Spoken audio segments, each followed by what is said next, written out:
بسم اللہ الرحمن الرحیم۔ السلام علیکم ورحمۃ اللہ وبرکاتہ۔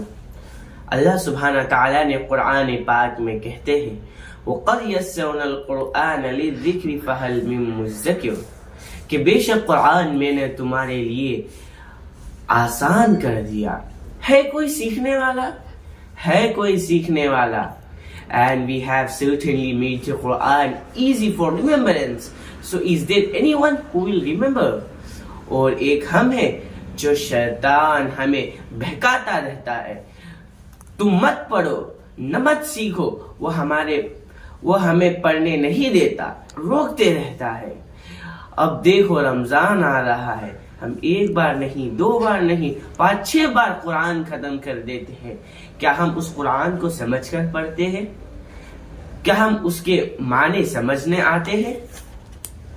اللہ ماشاء اللہ، بہت سے لوگ ہیں الحمدللہ ان کو قرآن سمجھنے آتی ہے، پر میں عام لوگوں کی بات کر رہا ہوں. ان کو سمجھنے آتی ہے، اس آیات کے معنی ان کو پتا ہے. آپ کو پتا ہے شیطان بہت خوش ہو جاتا ہے ان سب لوگوں سے جب ہمیں اس کے معنی نہیں سمجھنے آتے، تو ہمیں عمل کیا کریں گے؟ The moment you open the Quran to understand، سمجھنے کے لیے کھولتے ہیں، علم لینے کے لیے، سیکھنے کے لیے. اب سمجھنے نہیں، ہمیں اب سیکھنا ہے. اب نہیں سیکھیں گے تو کب سیکھیں گے؟ یہ اعوذ باللہ من الشیطان الرجیم یہ بہت زیادہ پڑھنا شروع کر دیجئے اور اپنے آپ کو اللہ کی پناہ میں لے لے. ایسی ہی ریفیوز ان اللہ. اگر ہم قرآن کا علم نہیں سیکھیں گے تو اسے عمل کیسے کریں گے؟ ہمارے اعمال وہ ہوں گے جو ہم نے ہمارے ماں باپ سے سیکھے، نائبر سے سیکھے، سوسائٹی سے سیکھے، یا اگر ادھر ادھر پڑھ کر سیکھ لیا، لیکن کریکٹ علم لینا اب کسی کے پاس وقت نہیں ہے. آج کل بسی مصروف ہو گئی ہے دنیا.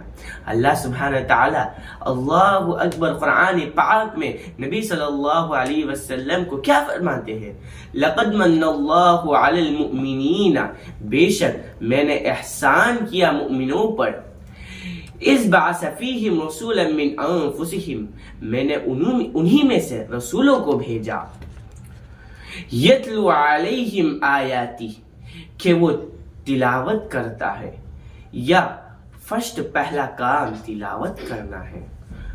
وَيُزَكِّيهِمْ، دوسرا کام اس کا یہ ہے جب ہم قرآن کو سمجھ آئے گی تو اس کا تزکیہ ہوگا، ہمارے نفس پاک ہوگے. اللہ ہم سے کس چیز سے خوش ہوتا ہے، ہمیں کیا کرنا چاہیے، ہمیں ہر چیز کا سوال ملے گا قرآن میں.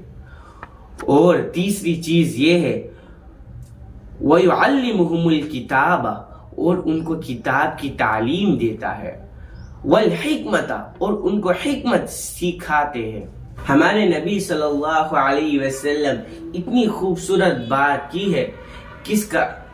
ایک عالم کا ایک عابد کے معنی جو سن رہا ہو، جیسے آپ لوگ، جو پوری رات عبادت کرتا ہے، جو پورا دن عبادت کرتا ہے، اس پر ایسی فضیلت ہے جیسے نبی صلی اللہ علیہ وسلم کو امت کے عام بندوں پر ہے. سبحان اللہ. نبی صلی اللہ علیہ وسلم کہتے ہیں کہ جب آپ علم لینے باہر نکلتے ہیں تو فرشتے آپ کے قدموں میں پر بچھا دیتے ہیں، پر وہ فرشتے نظر نہیں آتے. جب ہم علم کی محفل میں بیٹھتے ہیں، وہ فرشتے ہمارے لیے مغفرت کی دعا مانگتے ہیں، ہمارے لیے استغفار پڑھتے ہیں. سبحان اللہ. آسمان اور زمین کے بیچ جتنی مخلوقات ہے وہ سب کی استغفار پڑھتے ہیں. کس کے لیے؟ جو علم حاصل کرنے جاتا ہے ان کے لیے. اس لیے ہم سب کو قرآن پاک کو پڑھنا چاہیے، پر اس کے معنی بھی سمجھنا چاہیے. میری دعا ہے کہ اللہ سبحانہ تعالیٰ سے کہ اللہ سبحانہ تعالیٰ ہم سب کی قرآن پڑھانے اور سمجھنے والا بنائے.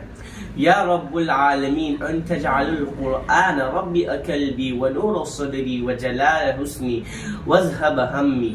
یا اللہ سبحانہ تعالی قرآن کو ہمارے دل کی بہار بنا دے.